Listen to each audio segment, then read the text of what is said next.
तो हेलो दोस्तों, कैसे हैं आप लोग। उम्मीद करते हैं बढ़िया होंगे और अपनी पढ़ाई को बहुत ही ज़बरदस्त तरीके से कर रहे होंगे। तो पिछली वीडियो में हमने आपको प्रकाश का जो परावर्तन था, गोली दर्पण था, दर्पण के प्रकार सारा कुछ समझा दिया था। आज हम लोग उसके आगे की क्लास को करने वाले हैं। आगे की क्लास में आज हम लोग क्या क्या पढ़ेंगे। आज हम लोग पढ़ेंगे डिटेल में कि हमारा गोली दर्पण क्या होता है। उसके बाद हम लोग क्या पढ़ेंगे, उसके बाद हम लोग पढ़ेंगे गोली दर्पण से संबंधित कुछ महत्वपूर्ण चीज़ें जो कि आपको जाननी जरूरी हैं। और उससे भी पहले क्या पढ़ेंगे, उससे पहले एक टॉपिक जो हमारा रह गया था पिछली वीडियो में, उसको हम लोग कवर करेंगे, वो है पार्श्व उत्क्रमण। अब ये पार्श्व उत्क्रमण क्या होता है इसके बारे में हम लोग समझा देते हैं। तो अगर आप पहली बार हमारे चैनल पर आए हैं और आप क्लास 10th के स्टूडेंट हैं और इस साल बोर्ड पेपर देना चाहते हैं, तो हम आपको बता दें कि हम अपने चैनल पर मैथ और साइंस आपका शुरू से पढ़ा रहे हैं। तो अगर आप पढ़ना चाहें तो हमारे चैनल से जुड़कर पढ़ सकते हैं। ठीक है, वीडियो पसंद आएगी तो लाइक भी कर सकते हैं और अपने दोस्तों तक इसे शेयर भी कर सकते हैं। तो चलिए आज के टॉपिक को शुरू करते हैं। हमारा आज का जो टॉपिक रहने वाला है, पहला टॉपिक, वो रहने वाला है पार्श्व उत्क्रमण। पार्श्व उत्क्रमण। अब ये होता क्या है। देखिए, पिछली वीडियो में हमने आपको बताया था उत्क्रमण क्या होता है। उसमें हमने पढ़ा था प्रकाश की उत्क्रमणीयता। प्रकाश की उत्क्रमणीयता क्या था। अगर प्रकाश अपने मार्ग पर वापस आता है तो वो बिना पथ बदले, मतलब बिना भूले, वो उसी रास्ते से होकर आता है जिस रास्ते से होकर वो गया था। प्रकाश का जो ये गुण है, ये प्रकाश की उत्क्रमणीयता कहलाता है। पिछली वीडियो में हमने आपको डिटेल में बताया था। आज हम लोग पढ़ेंगे पार्श्व उत्क्रमण। पार्श्व का मतलब होता है बगल, ठीक है। बगल का मतलब होता है पास में, यानी साइड, ऐसे समझिए। पार्श्व का मतलब क्या होता है, साइड होता है। यानी अगर आपके कोई बगल में है तो यहाँ से अगर वो अपनी साइड चेंज कर लेता है तो इस बगल से कहते हैं उस बगल हो गया, ठीक है। तो यहाँ पर पार्श्व का इंग्लिश में मतलब होता है साइड, उत्क्रमण का मतलब होता है रिवर्स कर दे, ठीक है। तो आज हम लोग पढ़ेंगे पार्श्व उत्क्रमण। अब ये होता क्या है, कैसे हम लोग समझेंगे, सारी चीजों को समझाते हैं। देखिए, अब ये पार्श्व उत्क्रमण में हम लोग देखते क्या है कि इसकी परिभाषा कैसे बनती है। देखिए, परिभाषा ऐसे बनती है कि अगर आप किसी समतल दर्पण के सामने खड़े हो जाएं, अगर आप किसी समतल दर्पण के सामने खड़े हो जाते हैं तो आप देखेंगे कि जो आपका दायां हाथ है वो बायां हाथ बन जाएगा और जो बायां हाथ है वो दायां हाथ बन जाएगा। आप कहोगे सर ऐसे कैसे हो सकता है, क्या कोई जादू है क्या।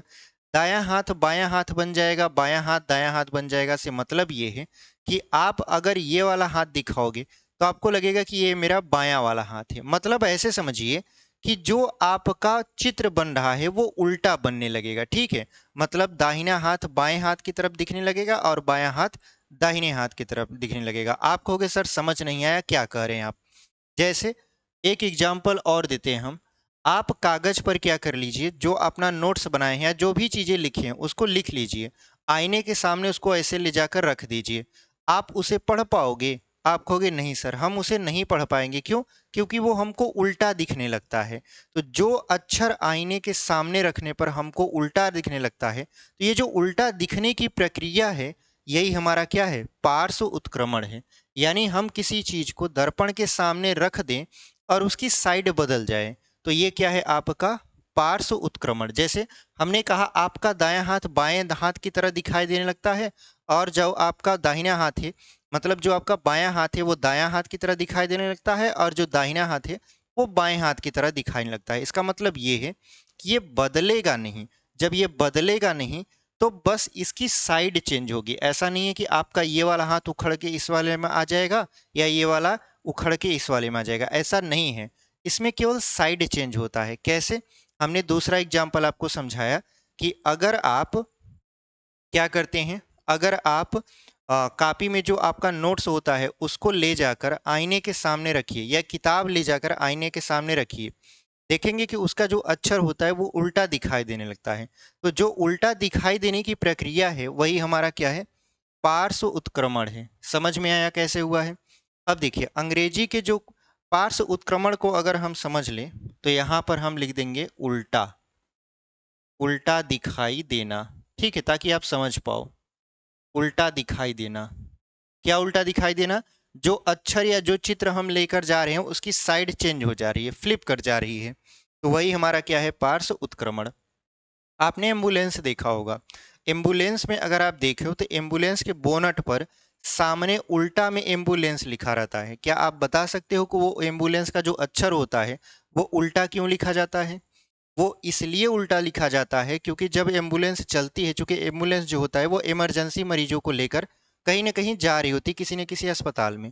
तो जब वो जा रही होती है तो पीछे अगर वो है और उसके सामने कोई बड़ी गाड़ी है या उसके सामने गाड़ियां चल रही हैं, तो वो शीशे में अपनी पीछे आ रही एम्बुलेंस को देखेंगे और पीछे आ रही एम्बुलेंस में उल्टा एम्बुलेंस लिखा रहता है, जो दर्पण में सीधा बन जाता है। मतलब अगर आप उसको शीशे में देखेंगे तो वो जो उल्टा एम्बुलेंस लिखा रहता है वो सीधा दिखाई देता है, जिसकी वजह से जो आगे वाली गाड़ी है वो समझ जाए कि हमारे पीछे एम्बुलेंस है और उसको रास्ता दे दे। तो इस तरीके से वहां पर भी क्या होता है, पार्श्व उत्क्रमण। तो अगर इसकी परिभाषा या इसको बताना चाहें तो आप ऐसे बता सकते हो कि अगर हम किसी दर्पण के सामने खड़े होते हैं तो हमारा दायां हाथ बाएं हाथ की तरह प्रतीत होने लगता है और हमारा बायां हाथ दाहिने हाथ की तरह प्रतीत होने लगता है। मतलब हमारा जो साइड है वो चेंज हो जाता है।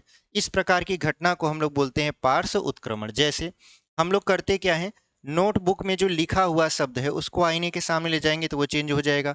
एम्बुलेंस में जो बोनट पर उल्टा अक्षर लिखा है अगर उसको दर्पण के सामने ले जाएंगे तो वो सीधा दिखाई देने लगेगा। तो इस तरीके के एग्जाम्पल आप दे सकते हो। तो पार्श्व उत्क्रमण क्या होता है, उल्टा दिखाई देना। हमने शॉर्ट फॉर्म में लिख दिया है, आपको समझ में आया होगा। ठीक है, चलिए इसके बाद हम लोग क्या पढ़ेंगे, इसके बाद हम लोग पढ़ेंगे गोलीय दर्पण।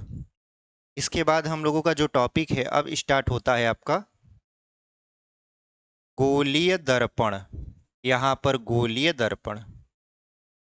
अब देखिए गोलीय दर्पण के बारे में पिछली वीडियो में हमने आपको चर्चा करके बताया था कि गोलीय दर्पण होता क्या है। तो हमने आपको बताया था, अगर आपने पिछला वीडियो नहीं देखा है तो जाकर उसको देखिए। हमने उसमें बताया है कि अगर आप किसी कांच के खोखले गोले को, अगर आप किसी कांच के खोखले गोले को बीच से ऐसे काट देते हो, मान लेते हैं हमने यहाँ से ऐसे बीच से काट दिया।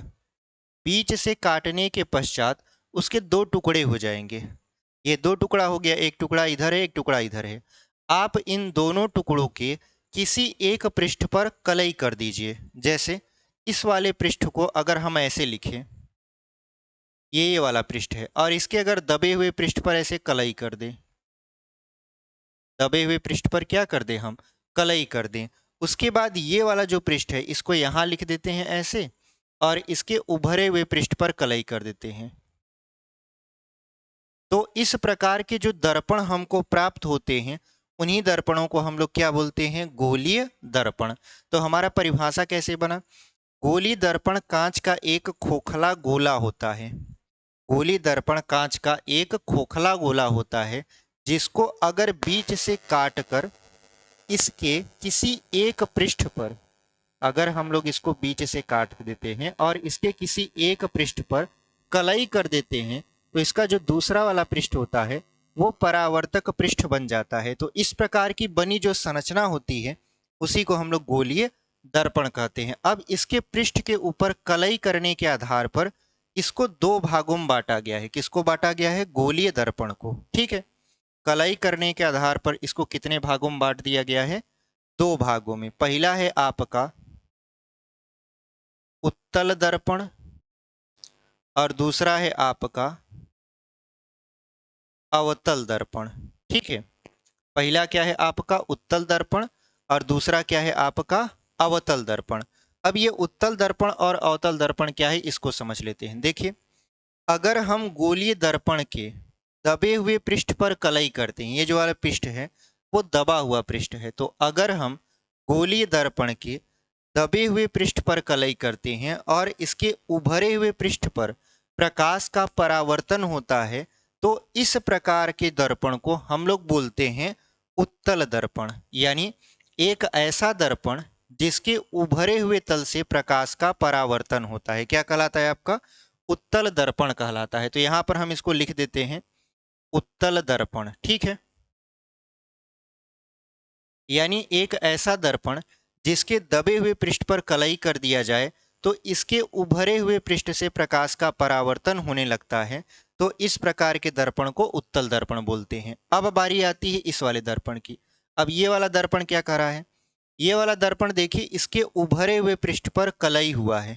और इसके दबे हुए पृष्ठ पर प्रकाश का परावर्तन होगा। तो एक ऐसा दर्पण या एक ऐसा गोलीय दर्पण जिसके उभरे हुए पृष्ठ पर कलई कर देने से इसके दबे हुए पृष्ठ से प्रकाश का परावर्तन होता है, तो इस प्रकार के दर्पण को हम लोग बोलते हैं आपका अवतल दर्पण। तो इस प्रकार के दर्पण को क्या बोलोगे आप? अवतल दर्पण बोलोगे। ठीक है, यानी एक ऐसा दर्पण जिसके उभरे हुए पृष्ठ पर कलई कर देने पर इसके दबे हुए पृष्ठ से प्रकाश का परावर्तन होता है, क्या कहलाता है? आपका अवतल दर्पण कहलाता है। बात समझ में आई? पार्श्व उत्क्रमण क्या होता है, गोली दर्पण क्या होता है, उत्तल दर्पण क्या होता है और अवतल दर्पण क्या होता है, इतनी चीजें हमने आपको समझा दिया एकदम बेहतरीन तरीके से। तो यहाँ पर उत्तल दर्पण को अपसारी दर्पण भी कहते हैं। उत्तल दर्पण को क्या बोलते हैं? अपसारी। यहाँ पे लिख देते हैं हम अपसारी दर्पण। और यहाँ पर अवतल दर्पण को हम लोग बोलते हैं अभिसारी दर्पण। क्या बोल देते हैं इसको? अभिसारी दर्पण। इसके पीछे का रीजन बताएंगे क्यों बोलते हैं अभिसारी दर्पण। ठीक है, तो अगर कोई आपसे कहे अभिसारी दर्पण किसे कहते हैं, तो आप बोल देना उत्तल दर्पण को अभिसारी, उत्तल दर्पण को नहीं, अवतल दर्पण को अभिसारी दर्पण कहते हैं। और अगर कोई आपसे पूछे अपसारी दर्पण किसे कहते हैं, तो आप बताइएगा उत्तल दर्पण को अपसारी दर्पण कहते हैं। अब क्यों कहते हैं इसके बारे में भी समझ लीजिए। देखिए, अप मतलब होता है फैलाव, ऐसे समझिए। अपसारी, अपसारी मतलब होता है जो प्रकाश किरणों का फैलाव करता है, मतलब फैला देता है। कैसे फैला देता है? जैसे अगर मान लेते हैं इस पर कोई प्रकाश किरण ऐसे आके टकराती है, इस पर प्रकाश किरण ऐसे आके टकराती है, तो ये करता क्या है कि प्रकाश किरणों को टकराने के पश्चात जब परावर्तन होता है तो ऐसे क्या कर देता है, इसको यहाँ पर ये फैला देता है। मान लेते एक प्रकाश किरण यहाँ से आकर टकराई, टकराने के बाद ये क्या करता है, ऐसे प्रकाश किरणों को फैला देता है। तो जब ये प्रकाश किरणों को फैला देता है तो इसका नाम पड़ गया अपसारी दर्पण, यानी प्रकाश किरणों को फैलाने वाला दर्पण। तो उत्तल दर्पण को क्या बोला जाता है? अपसारी दर्पण। देखिए, जो पेपर में हो आपका जो प्रश्न पूछा जाता है, कभी कभी वो अपसारी और अभिसारी दर्पण करके पूछ लेता है, उत्तल दर्पण और अवतल दर्पण करके नहीं पूछता। तो बच्चे कंफ्यूज हो जाते हैं कि अपसारी दर्पण क्या है, अभिसारी दर्पण क्या है। इसीलिए अभी से आप नाम याद रख लीजिए। उत्तल दर्पण बोले तो अपसारी दर्पण, अवतल दर्पण बोले तो अभिसारी दर्पण। अब इसका नाम अभिसारी क्यों पड़ा? इसको अगर यहाँ पे लिखना चाहें तो हम ऐसे भी लिख सकते हैं, इसको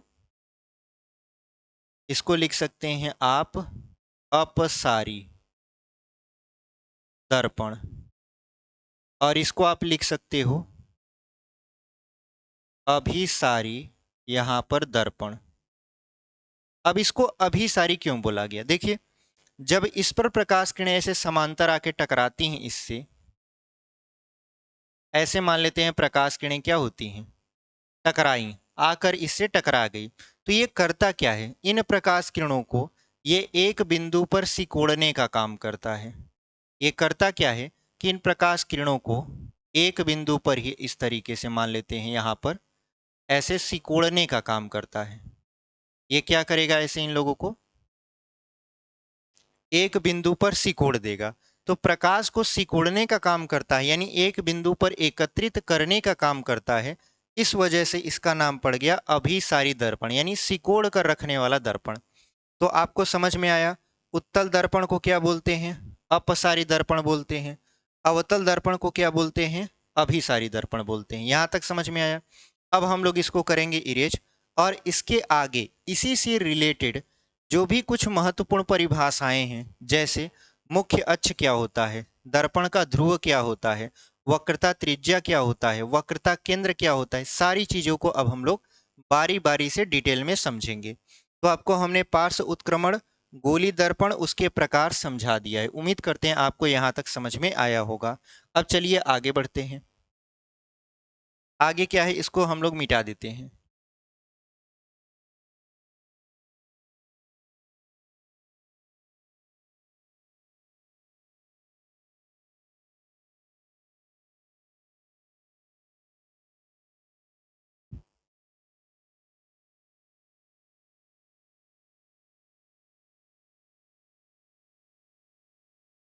चलिए हम लोग आगे बढ़ जाते हैं। आगे क्या है आपका? आगे है गोलीय दर्पण से संबंधित, यहाँ पे हेडिंग भी डाल देते हैं, गोलीय दर्पण से संबंधित, यहाँ पर संबंधित कुछ महत्वपूर्ण परिभाषाएं। ठीक है, कुछ महत्वपूर्ण परिभाषाएं। अब ये परिभाषा कैसे हम लोग समझेंगे? देखिए यहाँ पर जो पहला हम आपको बताने वाले हैं वो हमारा रहने वाला है ध्रुव। ठीक है, पहला क्या रहने वाला है? ध्रुव। अब ये ध्रुव क्या होता है इसके बारे में समझ लेते हैं। देखिए हमारा जो गोली दर्पण होता है, चाहे वो अवतल हो, देखिए जब भी हम गोली दर्पण का नाम लेंगे आप समझ जाइएगा अवतल और उत्तल दोनों की बात हो रही है। ठीक है, तो चाहे हमारा ये अवतल दर्पण या उत्तल दर्पण हो, जैसे ये उत्तल दर्पण है, और चाहे आपका ये आपका अवतल दर्पण हो। ठीक है, चाहे उत्तल दर्पण हो और चाहे अवतल दर्पण हो, इसके परावर्तक सतह का जो मध्य बिंदु है वही क्या कहलाता है? दर्पण का ध्रुव कहलाता है। और इसको P से प्रदर्शित करते हैं। किससे प्रदर्शित करते हैं? P से। तो परिभाषा कैसे बनाओगे आप? गोलीय दर्पण के परावर्तक सतह का मध्य बिंदु गोलीय दर्पण का ध्रुव कहलाता है। परिभाषा हमने बोल दिया। क्या बताया?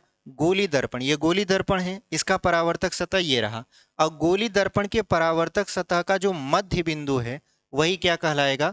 गोली दर्पण का ध्रुव कहलाएगा। यानी गोली दर्पण के परावर्तक सतह का मध्य बिंदु ही दर्पण का क्या है? ध्रुव है। और इसको P से प्रदर्शित करते हैं। ठीक है, इसको किससे प्रदर्शित करते हैं? P से। तो ये आपका हो गया ध्रुव। यहाँ पर आप चाहो तो ऐसे लिख भी सकते हो, हालांकि हम P लिख दिए हैं, यहाँ पर भी आप लिख सकते हो। तो समझ में आया? गोली दर्पण के परावर्तक सतह का मध्य बिंदु क्या कहलाता है? दर्पण का ध्रुव कहलाता है। ठीक है, चलिए ध्रुव तो हो गया, अब क्या करना है? अब हम लोग समझते हैं वक्रता केंद्र। क्या समझते हैं? दूसरा, दूसरा है आपका, यहाँ पे लिख देते हैं वक्रता केंद्र। वक्रता केंद्र। अब हम लोग वक्रता केंद्र को समझेंगे। वक्रता केंद्र क्या है? देखिए ये चाहे उत्तल दर्पण हो चाहे अवतल दर्पण है तो गोलीय, और गोलीय मतलब एक प्रकार का गोला। ठीक है, तो अब जो वक्रता केंद्र की परिभाषा बनेगी वो कैसे बनेगी?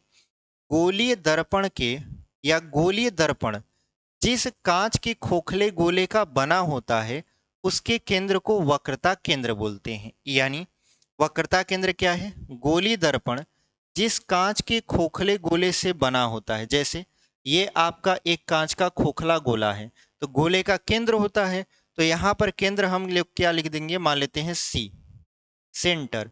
तो यहाँ पर क्या हुआ?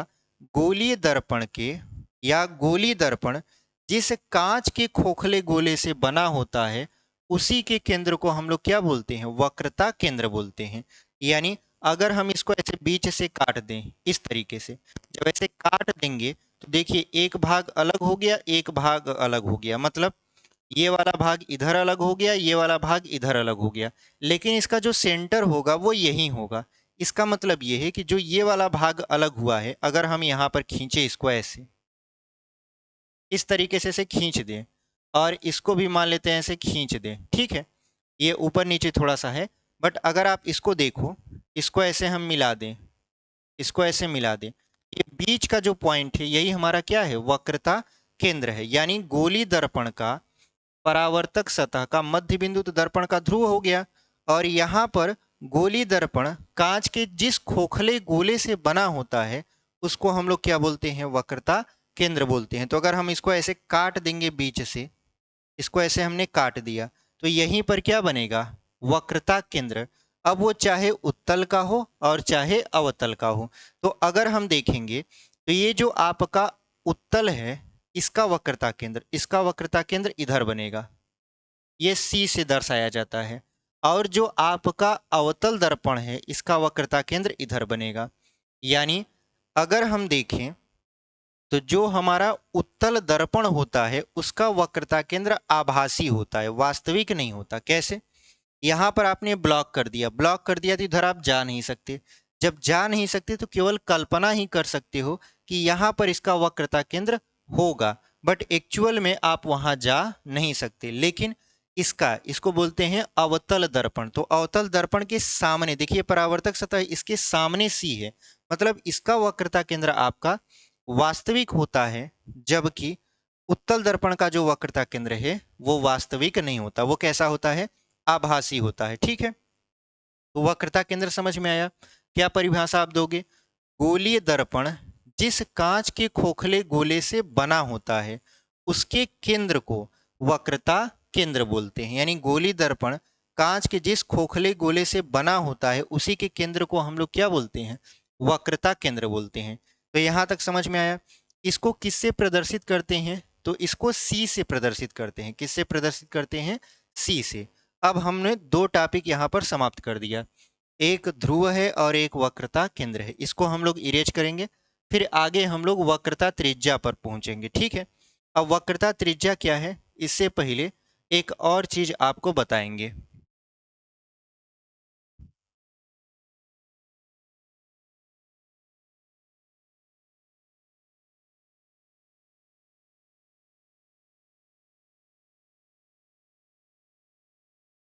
चलिए, यहां पर हम लोग स्टार्ट करते हैं अगला टॉपिक। अगला टॉपिक क्या है आपका? तीसरा वाला। तीसरा क्या कह रहा है आपका? तीसरा ये कह रहा है मुख्य अक्ष। तीसरा है मुख्य अक्ष। वक्रता त्रिज्या को बताने से पहले आपको मुख्य अक्ष जानना जरूरी हो जाता है। देखिए, मुख्य अक्ष होता क्या है? वक्रता केंद्र और दर्पण के ध्रुव से होकर जाने वाली सीधी रेखा दर्पण का मुख्य अक्ष कहलाती है। यानी अगर हम मान लें कि हमारे पास ये एक अवतल दर्पण है। कौन सा दर्पण है ये? हमारा अवतल दर्पण है। इसका ये ध्रुव हो गया और यहां से हम लोग खींच लिए तो ये सी हो गया। तो जो ये लाइन आपने खींचा इसका नाम आपने क्या रखा? मुख्य अक्ष रख दिया। इसका नाम क्या है आपका? मुख्य अक्ष। यानी परिभाषा कैसे बना? गोलीय दर्पण के ध्रुव तथा वक्रता केंद्र या वक्रता केंद्र तथा ध्रुव से होकर जाने वाली सीधी रेखा को दर्पण का मुख्य अक्ष कहते हैं। यानी दर्पण के वक्रता केंद्र और ध्रुव से होकर जाने वाली सीधी रेखा को हम लोग क्या बोलते हैं? मुख्य अक्ष बोलते हैं। यहां तक समझ में आया? ये हो गया मुख्य अक्ष। ये किसका मुख्य अक्ष है? तो ये है आपका अवतल दर्पण का। तो सेम टू सेम ऐसे उत्तल दर्पण का भी होगा। उत्तल दर्पण का कैसे बना सकते हो आप? उत्तल दर्पण का भी बहुत इजी होगा। यहाँ पर इसके दबे हुए पृष्ठ पर आप कलई करोगे ताकि परावर्तन उभरे हुए पृष्ठ पर हो, और ये आपका मुख्य मतलब दर्पण का ध्रुव है और यहाँ पर आपका सी होगा। तो यहाँ पर ये जो रेखा आपने खींची है सीधी रेखा, यही क्या है? दर्पण का मुख्य अक्ष है। परिभाषा कैसे दोगे? दर्पण के ध्रुव और वक्रता केंद्र से होकर जाने वाली सीधी रेखा को दर्पण का मुख्य अक्ष बोलते हैं। तो इसको भी आप लिख सकते हो ऐसे, मुख्य अक्ष। ठीक है, यहाँ तक समझ में आया। अब बात कर लेते हैं वक्रता त्रिज्या की। अगर आपने मुख्य अक्ष को बढ़िया से समझ लिया है तो वक्रता त्रिज्या को भी समझ जाओगे। इसको देखो, यक्स और यक्स डैश से दर्शाते हैं।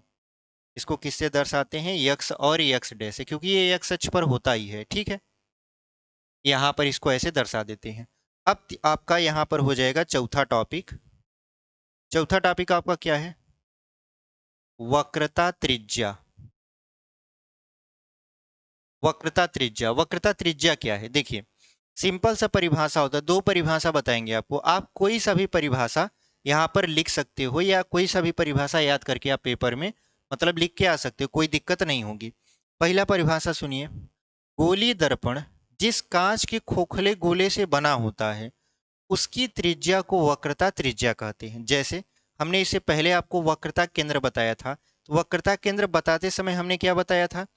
गोलीय दर्पण जिस कांच के खोखले गोले से बना होता है उसके केंद्र को वक्रता केंद्र कहते हैं। सेम टू सेम परिभाषा वही रहेगी, बस वक्रता केंद्र की जगह वक्रता त्रिज्या लग जाएगा। तो गोलीय दर्पण जिस कांच के खोखले गोले से बना होता है उसकी त्रिज्या को वक्रता त्रिज्या कहते हैं। तो यहाँ पर देखिए, ये केंद्र है और ये परिधि है। तो तो इसके बीच की जो दूरी है यही हमारा क्या हो जाएगा, वक्रता त्रिज्या।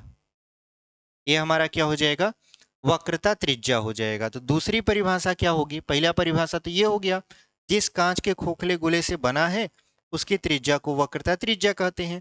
दूसरा क्या है, दूसरा ये है कि गोली दर्पण के ध्रुव और वक्रता केंद्र के बीच की दूरी को वक्रता त्रिज्या कहते हैं। यानी गोली दर्पण के ध्रुव और वक्रता केंद्र के बीच की दूरी को क्या बोलते हैं, वक्रता त्रिज्या बोलते हैं, और इसको आर से दर्शाया जाता है। ठीक है, इसको किससे दर्शाया जाता है, आर से। आर बोले तो रेडियस होता है, जैसे यहाँ पर पी का मतलब होता है पोल, पोल का मतलब ध्रुव होता है, सी का मतलब होता है सेंटर, सेंटर बोले तो केंद्र, ऐसे आर है तो आर का मतलब होता है रेडियस, रेडियस माने क्या होता है, त्रिज्या होता है। अब यहाँ पर देखते हैं, तो यहाँ पर क्या है, गोली दर्पण के ध्रुव और वक्रता केंद्र के बीच की दूरी को क्या बोलते हैं, वक्रता त्रिज्या। तो ये हो जाएगा आर, यहां से ये हो गया। ठीक है, अब बात आता है कि किसकी वक्रता त्रिज्या वास्तविक होती है, किसकी वक्रता त्रिज्या काल्पनिक होती है। तो यहाँ पर ये जो आपको उत्तल दर्पण दिख रहा है, इसकी वक्रता त्रिज्या जो होती है वो आपका काल्पनिक होती है। काल्पनिक क्यों हम बोल रहे हैं बार बार, क्योंकि देखिए यहाँ पर आपने इसको ब्लॉक कर दिया है। ब्लॉक करने का मतलब प्रकाश उस पार नहीं जा सकता। जब प्रकाश उस पार नहीं जा सकता तो इधर हम लोग कुछ कल्पना ही नहीं कर सकते, बस ऐसे मान सकते कि हाँ होता होगा। तो ये जो आपका सी है ये काल्पनिक है, इसकी जो त्रिज्या है ये भी क्या है, आपका काल्पनिक है। जबकि यहाँ पर देखिए प्रकाश इधर से टकराएगा, इधर आएगा, इधर ही प्रकाश आएगा, तो आएगा तो ये हमारा सी दिख रहा है, तो ये आपका वास्तविक है, और ये त्रिज्या भी क्या है, आपका वास्तविक है। ठीक है, तो यहां से हमने आपको समझा दिया वक्रता त्रिज्या क्या होता है। ठीक है, अब हम लोग चलते हैं आगे, आगे चलते हैं किसके बारे में, अब आगे हम लोग पढ़ेंगे फोकस के बारे में। ठीक है, फोकस क्या होता है, तो इसको हम लोग मिटाएंगे नहीं, इसी में हम लोग क्या करेंगे, थोड़ा सा यहाँ पर ये जो वक्रता त्रिज्या लिखे हैं इसको हम लोग यहाँ पर इरेज कर देंगे, चित्र वही रहेगा, और जो ये आर होता है, आर को थोड़ा सा हमको यहाँ पर मिटाना पड़ेगा, ऐसे आर को हम मिटा देते हैं। ठीक है, अब क्या करना है, अब अगला टॉपिक जो है आपका पांचवा, पांचवा है आपका मुख्य फोकस अथवा फोकस। इसको बोलते हैं मुख्य फोकस अथवा यहां पर फोकस। आप चाहे मुख्य फोकस बताइए चाहे केवल फोकस बोलिए, कोई दिक्कत नहीं है। ठीक है, अब इसकी परिभाषा कैसे बनती है, इसकी परिभाषा देखिए कुछ इस तरीके से बनती है, मुख्य अक्ष के समांतर चलने वाली प्रकाश की किरणें, मुख्य अक्ष के समांतर चलने वाली प्रकाश की किरणें। तो मुख्य अक्ष के समांतर इसमें प्रकाश किरण चली है तो इसमें भी चलेगी। देखिए दोनों चित्र को हम साथ साथ लेकर चल रहे हैं ताकि आपको कोई समझने में दिक्कत ना हो। तो यहाँ पर हम लोग इसके भी मुख्य अक्ष के क्या चलेंगे, ऐसे समांतर चलेंगे। मुख्य अक्ष के समांतर चलने वाली प्रकाश की किरणें दर्पण से टकराने के पश्चात, दर्पण से टकरा गई, टकराने के पश्चात जिस बिंदु पर मिलती हैं, तो जिस बिंदु पर मिलती हैं, तो यहाँ पर देखिए ये ऐसे आएगा इस तरीके से, ये एक बिंदु पर मिल गया तो बना जिस बिंदु पर मिलती हैं या, अब इसमें देखिए जब या लग गया तो मतलब दूसरे वाले दर्पण की बात हो गई, या अब यहां पर ये प्रकाश किरण टकराएगा तो ये ऐसे फैलेगा, क्योंकि ये उत्तल दर्पण है और उत्तल दर्पण का काम ही होता है प्रकाश किरण को फैलाना।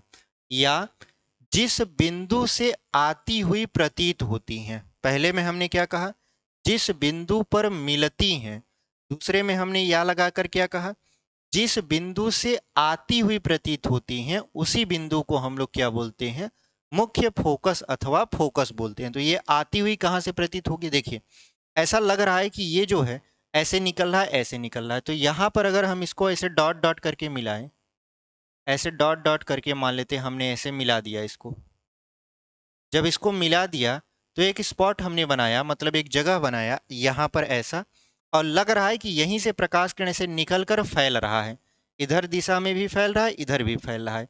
तो परिभाषा क्या बना, यहाँ पर इसको यफ लिख देते हैं और इसको भी यफ, ये कैपिटल यफ से दर्शाया जाता है। ठीक है, मुख्य फोकस अथवा फोकस किससे दर्शाया जाता है, कैपिटल यफ से दर्शाया जाता है।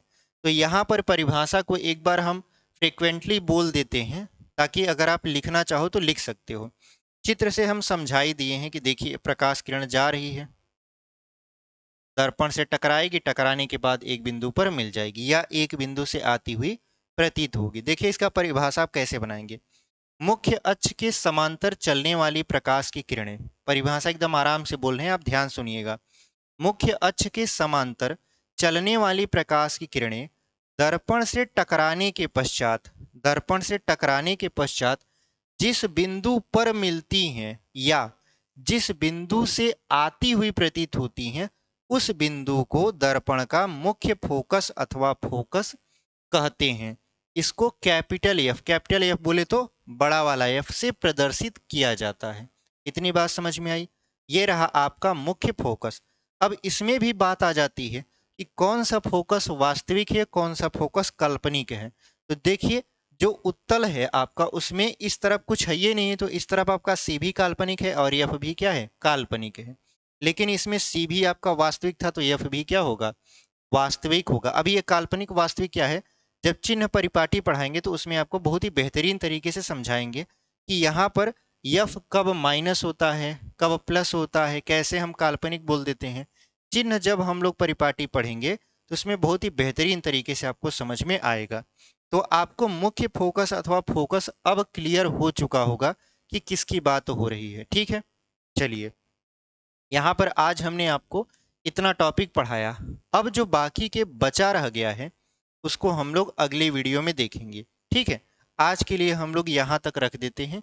इसके बाद है आपका, अच्छा एक टॉपिक और है, उसको समाप्त करके तब वीडियो को समाप्त करेंगे। एक टॉपिक और है जिसको बोलते हैं फोकस दूरी। क्या बोलते हैं, फोकस दूरी। ठीक है, फोकस दूरी को आपको समझा देते हैं इस वीडियो में, उसके बाद फिर हम लोग यहाँ पर आगे बढ़ेंगे। इसको थोड़ा सा हम लोग मिटा देंगे। ठीक है, इसको हम लोग मिटा देंगे ताकि आपको बेहतरीन तरीके से समझ में आए।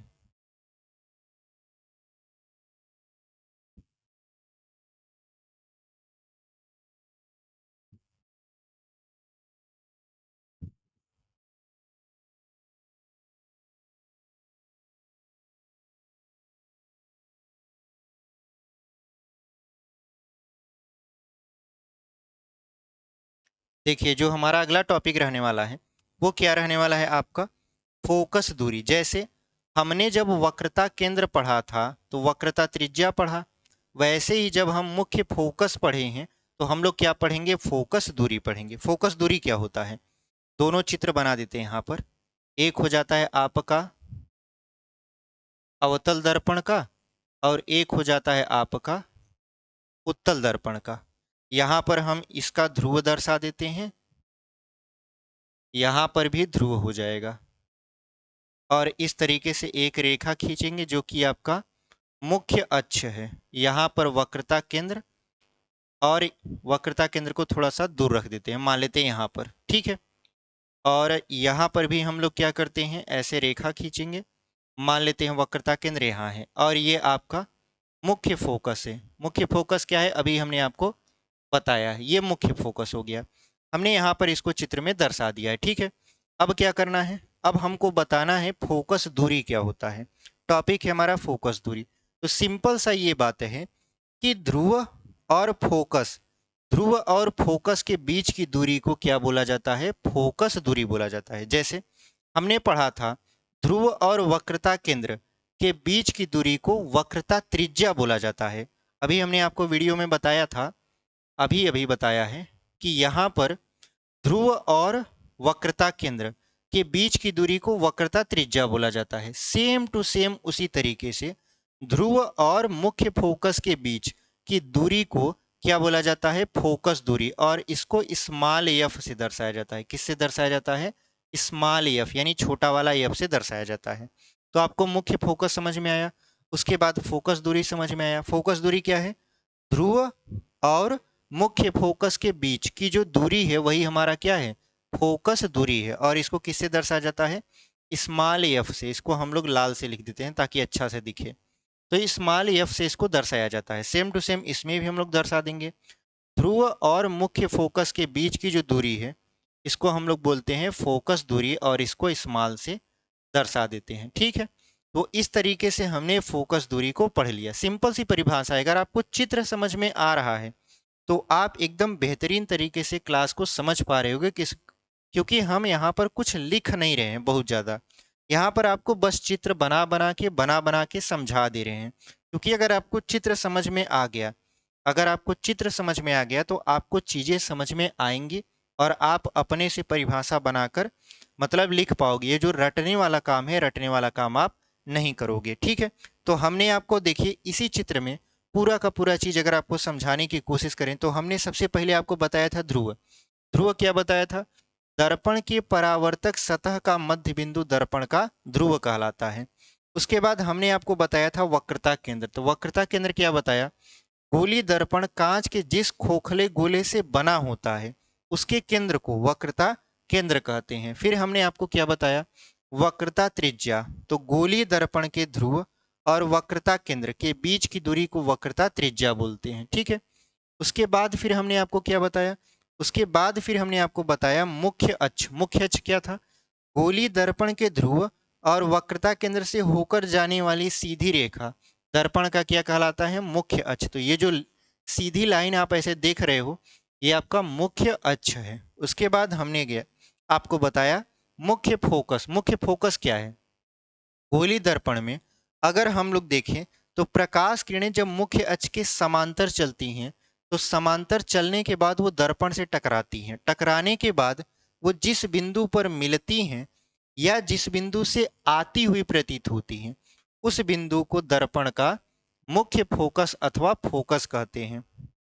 उसके बाद हमने फोकस दूरी के बारे में डिस्कस किया कि दर्पण के ध्रुव और फोकस के बीच की दूरी को फोकस दूरी बोलते हैं। तो इतना टॉपिक आज हमने इस वीडियो में कवर कर लिया। उम्मीद करते हैं आपको समझ में आया होगा बहुत ही बेहतरीन तरीके से। आगे आने वाली वीडियो में हम इसके आगे के जो टॉपिक हैं वो चाहे प्रतिबिंब के बनने से संबंधित नियम हो या प्रतिबिंब का बनना हो, सारी चीज़ों को हम लोग समझेंगे। तो आज के लिए बस इतना ही। मिलते हैं आपसे एक अगले वीडियो में। तब तक के लिए धन्यवाद। ऐसे ही पढ़ाई करते रहिए और आगे बढ़ते रहिए।